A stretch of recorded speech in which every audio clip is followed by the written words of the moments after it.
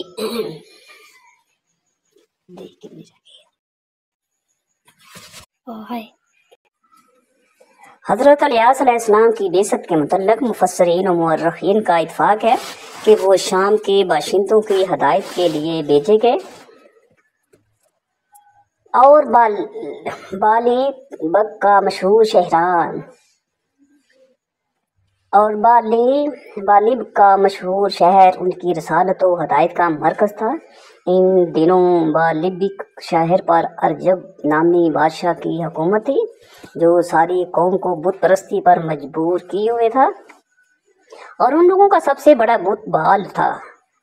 جو سونے کا بنا ہوا تھا اور 20 گز لمبا تھا، اور اس کے 4 چہرے بنے ہوئے تھے، اور 400 خدام اس بت کی خدمت کرتے تھے،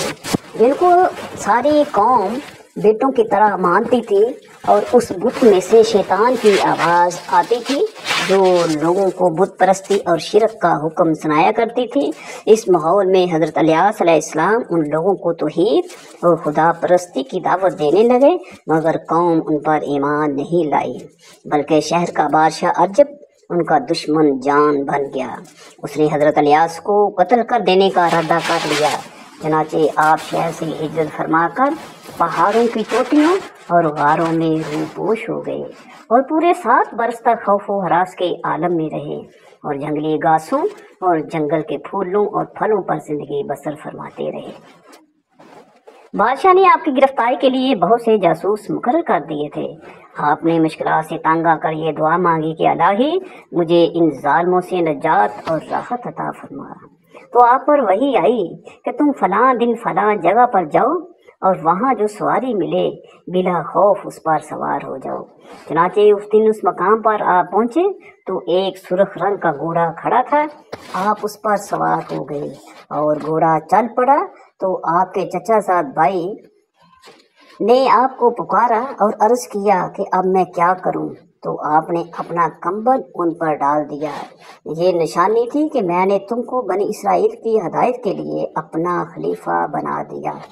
پھر اللہ تعالیٰ نے آپ کو لوگوں کی نظروں سے اوجھل فرما دیا اور آپ کو کھانے اور پینے سے بے نیاز کر دیا، اور آپ کو اللہ تعالیٰ نے فرشتوں کی جماعت میں شامل فرما دیا۔ اور حضرت علیہ علیہ السلام نہایت عزم و ہمت کے ساتھ لوگوں کی ہدایت کرنے لگے، چنانچہ اللہ تعالیٰ نے ہر قدم پر ان کی مدد فرمائی، اور بنی اسرائیل آپ پر ایمان لائے اور آپ کی وفات تک ایمان پر قائم رہے۔ اللہ تعالیٰ نے تمام پہاڑوں اور حیوانات کو آپ کے لیے مسخر فرما دیا، اور آپ کو 70 انبیاء کی طاقت بخش دی۔ غضب و جلال اور قوت و طاقت میں حضرت موسیٰ علیہ السلام کا ہم پلہ بنا دیا۔ اور روایت میں آیا ہے کہ حضرت الیاس اور حضرت خضر علیہ السلام ہر سال کے روزے بیت المقدس میں ادا کرتے ہیں، اور ہر سال حج کے لیے مکہ مکرمہ جایا کرتے ہیں، اور سال کے باقی دنوں میں حضرت الیاس تو جنگلوں اور میدانوں میں گشت فرماتے رہتے ہیں، اور حضرت خضر علیہ السلام دریاؤں اور سمندروں کی سیر فرماتے رہتے ہیں، اور یہ دونوں حضرات آخری زمانے میں وفات پائیں گے، جبکہ قرآن مجید اٹھا لیا جائے گا۔ حضرت انس سے ایک حدیث روایت ہے کہ ہم لوگ ایک جہاد میں رسول اللہ صلی اللہ علیہ وسلم کے ساتھ تھے، تو راستے میں ایک آواز آئی، یا اللہ تو مجھ کو حضرت محمد صلی اللہ علیہ وسلم کی امت میں بنا دے، جو امت مرحومہ اور مستجاب الدعوات ہے۔ تو حضور علیہ السلام نے فرمایا کہ اے انس، تم اس آواز کا پتہ لگاؤ۔ تو میں پہاڑ میں داخل ہوا تو اچانک یہ نظر آیا کہ ایک آدمی نہایت سفید کپڑوں میں ملبوس لمبی داڑھی والا نظر آیا۔ جب اس نے مجھے دیکھا تو پوچھا کہ تم رسول اللہ صلی اللہ علیہ وسلم کے صحابی ہو؟ تو میں نے عرض کیا کہ جی ہاں۔ تو انہوں نے فرمایا کہ تم جا کر حضور صلی اللہ علیہ وسلم سے میرا سلام عرض کرو، اور یہ کہہ دو کہ آپ کے بھائی الیاس آپ سے ملاقات کا ارادہ رکھتے ہیں۔ چنانچہ میں نے واپس آ کر حضور سے سارا معاملہ عرض کیا، تو آپ مجھ کو ہمراہ لے کر روانہ ہوئے،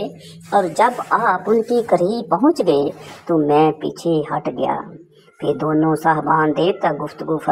فرماتے رہے، اور آسمان سے ایک دسترخوان اتر پڑا، تو حضور علیہ السلام نے مجھے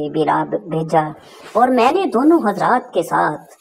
میں کھانا کھایا۔ جب ہم لوگ کھانے سے فارغ ہو چکے تو آسمان سے ایک بدلی آئی، اور وہ حضرت الیاس علیہ السلام کو اٹھا کر آسمان کی طرف لے گئی، اور میں ان کی سفید کپڑوں کو دیکھتا رہ گیا۔ قرآن مجید میں حضرت الیاس کا تذکرہ 2 جگہ آیا ہے، سورۃ انعام میں اور سورۃ الصفات میں۔ سورۃ انعام میں تو صرف ان کو انبیاء علیہ السلام کی فہرست میں شمار کیا ہے، اور سورۃ الصفات میں آپ کی بعثت اور قوم کی ہدایت کے متعلق مختصر طور پر بیان فرمایا۔ چنانچہ سورۃ انعام میں ہے، وَمِن ذُرِّيَّتِهِ دَاوُودَ وَسُلَيْمَانَ وَأَيُّوبَ وَيُوسُفَ وَمُوسَىٰ وَهَارُونَ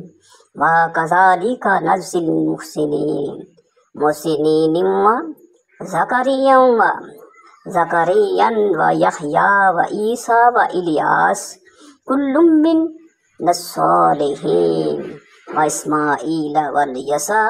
ويونس ولوطا وكلا فضلنا على العالمين۔ اور اس کی اولاد میں سے حضرت داؤد اور حضرت سلیمان اور حضرت ایوب اور یوسف اور موسیٰ اور ہارون کو، اور ہم ایسا ہی بدلہ دیتے ہیں نیکوکاروں کو، اور زکریا علیہ السلام اور یحییٰ اور عیسیٰ اور الیاس کو،